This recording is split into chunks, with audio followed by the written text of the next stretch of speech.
The first story is when a stranger calls. She sat studying for her lessons and suddenly a strange call came to her at 9 o'clock at night. Linda's babysitter was sitting in the living room studying her lessons, waiting for the return of the couple, Mr. and Mrs.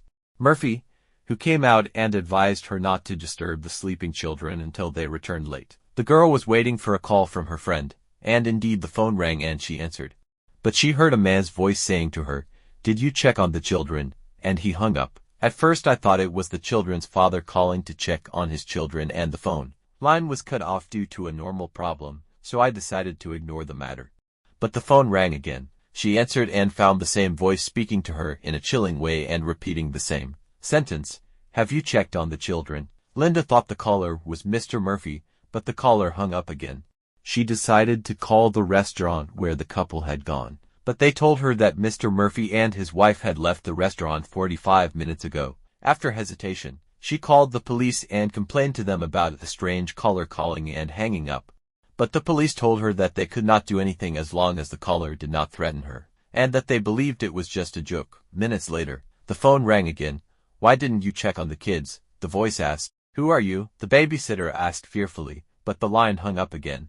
The girl was shaking, so she called the emergency department again. "I'm afraid. I'm sure he's here. He's watching me." The policeman asked her if she had seen him and she said no. So he told her again that he could not do anything. But Linda was in a state of panic and begged him to help her.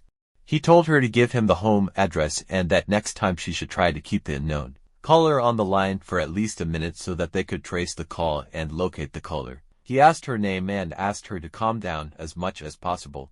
The call between her and the policeman ended. Linda lowered the lights so that she could see any movement outside and sat trembling, her eyes staring at all corners of the house. The phone rang again, and the same voice was speaking. "Why did you dim the light? Can you see me?" she replied fearfully. "Yes." He said it after a silence that lasted a few moments. "Look, you scared me. I'm shaking. Is this what you wanted?" "No." "So, what do you want?" There was a long silence in the conversation. Then the stranger said a sentence that was enough to stop the girl's heart. "Your blood is all over my body." Linda went into a state of shock. Then the emergency policeman called her in a disturbed voice. "Linda, we have traced the call. It's coming from a room inside the house. Get out now." Linda left the house with tears in her eyes, and while she was opening the door to the house, she heard the door to the children's room open and saw a man entering there. I waited outside until a policeman came with a gun in his hand. Finally, the man in the upper room was arrested. When he was leaving the place with the police and handcuffs, Linda saw that his clothes were stained with blood. She went upstairs to check the matter, and found the children's room full of blood. Story to next time. Late at night, the building of a private commercial company was dark and empty of workers. All the employee rooms were empty, and everyone was asleep in their homes, except for one employee who stayed until late at night to complete a special file on the orders of his employer. He was sitting in front of his computer screen in a large hall containing many devices. It can be said that each worker has a very small room with a table and a computer, and all the rooms are adjacent and separated by wooden boards. He was working normally, and began to feel tired, before he heard a suspicious sound coming from a nearby place in the same wide hall. Confirmed that he was the only one in the company at the time. He climbed straight up on his chair to see the rooms around him. Indeed, he saw the light of the computer screen coming from one of the rooms. He searched for a while, and then did something stupid that he deeply regretted.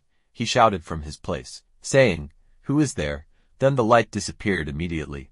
So the employee quickly got down and dimmed the brightness of his computer screen until it became almost dark so that the suspicious visitor would not know where he was. Then he called the employer to ask him if there was supposed to be a worker other than him in the company. But the company owner, who woke up from his sleep frightened, told him that there was no worker other than him in the company. He hands over the door keys to someone else, and has closed the company's doors for the evening. He asked his employee to go to the company's lockers and showed him a gun there, then asked him to stay where he was waiting for him to join the company with the police. The poor employee was very frightened, but he quickly went to get the gun. He took the weapon and as soon as he closed the safe, he heard the sound of footsteps approaching him and these steps began to accelerate. He ran towards the opposite stairs and began to descend quickly, while the sound of footsteps continued to follow him until he reached the basement and stood next to the elevator, panting. Before he could do anything, He was surprised by a huge man who came out of the darkness and ran towards him to attack him. He raised his gun with trembling hands and fired 2 shots, and the strange man fell to the ground, drowning in his own blood. The young man ran to the door of the building and took out his key. But then he heard the sound of police cars. Police officers arrived and entered the building. Everything was over, and the employee felt safe. After he came out of shock, police officers interrogated him and reassured him that everything was fine. The police found traces of a break-in on the building's doors, but did not find any trace of the attacker. Since that day, the young employee was not assigned any late work, and days passed and everyone forgot the incident. Several months after the incident, while the young employee was preparing to sleep after a stressful day of work, his cell phone rang, and when he answered, he was surprised by a hoarse voice telling him, "Next time you shoot someone, make sure he dies." Story 3: The Bride and the Hiding Game.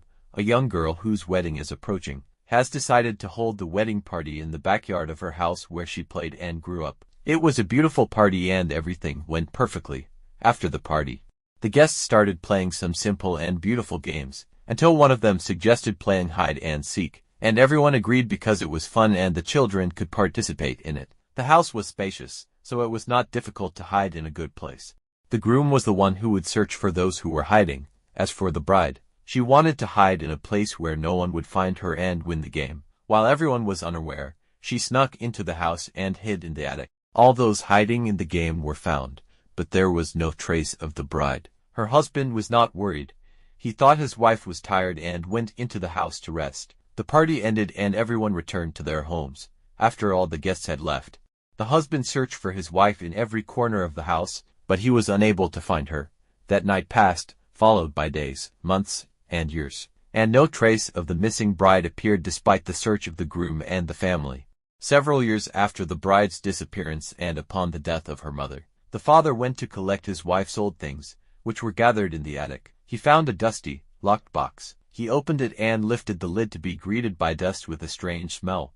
But the old man was extremely shocked to see his daughter's decomposing body in the box. When the bride hid inside that box while playing hide and seek, the locks closed on her and locked her there.